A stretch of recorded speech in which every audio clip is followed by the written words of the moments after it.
美国简报的信息与观点来自美国和国际权威媒体、智库、政府机构与专家，我们进行了专业的整理、编辑。郭文贵获得英国公民奖，如何建造亲特朗普的赚钱机器 ？BBC， 中国大亨郭文贵被指控策划了一起10亿美元的欺诈行为，涉及数千名中国持不同证件者，他们认为他们正在购买他的业务和加密货币的股票。相反，这笔钱据称被用来资助奢侈的购买，包括一艘游艇、跑车和一架价值14万美元的钢琴。郭文贵和政治战略家斯蒂芬·班农 （Stephen Bannon） 合作反对中国的统治者，并分享了关于 COVID-19 和疫苗的阴谋论。据检方称，郭文贵利用自己的关系和网络影响力欺骗支援者。尽管如此，郭文贵的网络在社交媒体内容的支援下成为一场运动，许多粉丝参加了在线和现场抗议活动。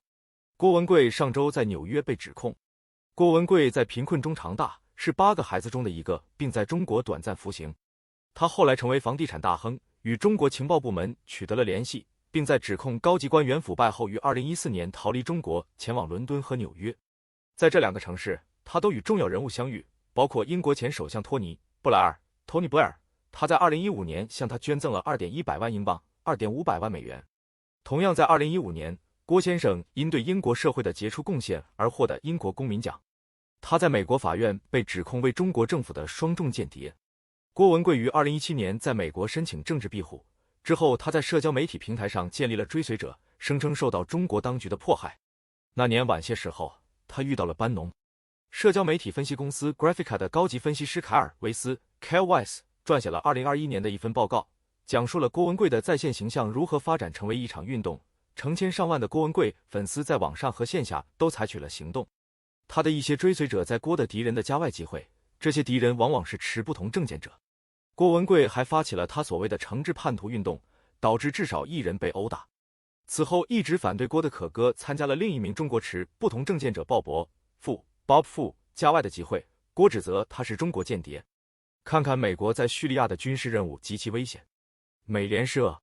最近在叙利亚东北部对美军的袭击造成1名承包商死亡，另外5人受伤，凸显了该地区一贯但低调的反恐任务。自2015年以来，美国一直在叙利亚努力防止伊斯兰国家集团的复兴，并打击伊朗支援的民兵。每天在叙利亚有大约900名美军，并在该国保留小型特种作战部队。美国军队致力于协助和建议库尔德人领导的叙利亚民主力量确保居留设施的安全，并执行反恐任务，包括袭击美国设施的与伊朗有关的民兵。美国的任务是双重的，旨在打击伊斯兰国家集团和伊朗支持的战士。伊斯兰国战士仍然是一个真正的威胁，叙利亚仍有大约1万人被拘留，他们的数万名家庭成员在难民营中。除了伊斯兰国家集团构成的威胁外，伊朗通过其在整个地区，包括黎巴嫩和叙利亚的地区影响力，给美国带来了两难境地。防止向敌视以色列的代理人转让武器是美国在叙利亚政策的重要组成部分。美国官员认为，星期四的致命袭击是由伊朗实施的。一架小型自杀式无人机低空飞过围栏进入基地，击中了美军和承包商驻扎的维修设施。它爆炸了，造成1人死亡，5名美国军人和另1名承包商受伤。作为回应和报复，来自 Al-Udeid 空军基地的美国 F-15战斗机在 Deir el-Zor 附近发动了空袭，目标是伊朗支援的民兵。这些民兵被指责为这次袭击。在周五的另一次袭击中，从与伊朗有联系的民兵控制的伊拉克地区向另一个美国基地绿村发射了10枚火箭弹。2名非法移民窒息而死，在德克萨斯州火车上。路透社据当地警方称，2名无证移民被发现窒息而死，另有10人在德克萨斯州乌夫拉德的官员打电话后住院，被告知货运列车内有多起窒息病例。美国边境巡逻队官员拦下了火车，官员关闭了附近的一条道路，允许直升机撤离最坏的情况。据说墨西哥驻英山口领事馆正在与美国官员沟通，以确定是否有任何受害者或幸存者是墨西哥人。美国国土安全部的调查人员表示，他们正在调查人口走私可能参与这场悲剧。乌夫拉德警方认为，火车内的高温可能导致旅客脱水。据报道，这种行为与人们试图在闷热条件下越过边界的既定问题相吻合。联合太平洋铁路公司正在领导调查。事件发生在圣安东尼奥以西约70英里处，靠近去年发生学校枪击事件的地方，造成19名儿童和2名教师死亡。最近，非法移民问题在美国一直受到密切关注，特别是与特朗普总统试图在墨西哥边境修建隔离墙有关。在最近的这一悲惨案例中，在真正危险条件下旅行的人似乎付出了不必要的代价。然而，非法移民的危险和挑战将继续成为关于这一问题的辩论的基础。拜登称美国准备采取有力行动保护美国人。路透社，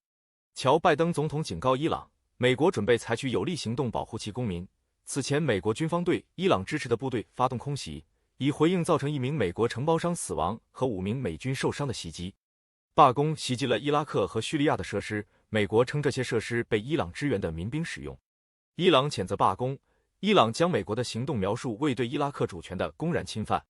俄罗斯也批评了这一举动，弗拉基米尔·普京总统的发言人称这是一个非常令人担忧的信号。这些袭击是美国今年第2次针对伊朗支持的部队。2月，拜登总统授权在叙利亚对属于伊朗支援的民兵的目标进行空袭，此前美军遭到火箭袭击。在2020年竞选期间，拜登承诺重新加入其前任唐纳德·特朗普放弃的2015年核协定。然而，在维也纳进行了6轮会谈后，谈判陷入僵局，因为德黑兰坚持要求美国首先取消特朗普政府实施的所有经济制裁。自2018年美国退出核协定和实施制裁以来，美国和伊朗之间的紧张局势一直在升级。作为对制裁的回应，伊朗已将由浓缩恢复到接近武器级的水准，而美国及其盟国指责伊朗策划了对波斯湾商业航运的袭击。最近的空袭加剧了人们对两国冲突升级的担忧。美国指控试图渗透国际刑事法院的俄罗斯间谍。南华早报，美国司法部指控一名叫谢尔盖·弗拉基米罗维奇·切尔卡索夫的俄罗斯国民犯有签证欺诈、银行欺诈和电汇欺诈等与他在美国的活动有关的罪名。切尔卡索夫以巴西人维克多·穆勒·费雷拉的化名生活，当时他正在为海牙国际刑事法院处理签证申请。他于2022年4月在荷兰被荷兰当局拘留，并被驱逐到巴西，在那里他被指控犯有身份欺诈罪，并于7月因该罪行被判处15年徒刑。美国对切尔卡索夫的起诉引发了关于他是否会从巴西引渡到俄罗斯的问题。谢谢收看美国简报，这是我们团队总结分析出来的美国重要信息，来源包括媒体、智库、政府机构和专家，让您在非常短的时间掌握美国动向。需要更多信息与进行讨论，请关注6度世界3w.6度.world。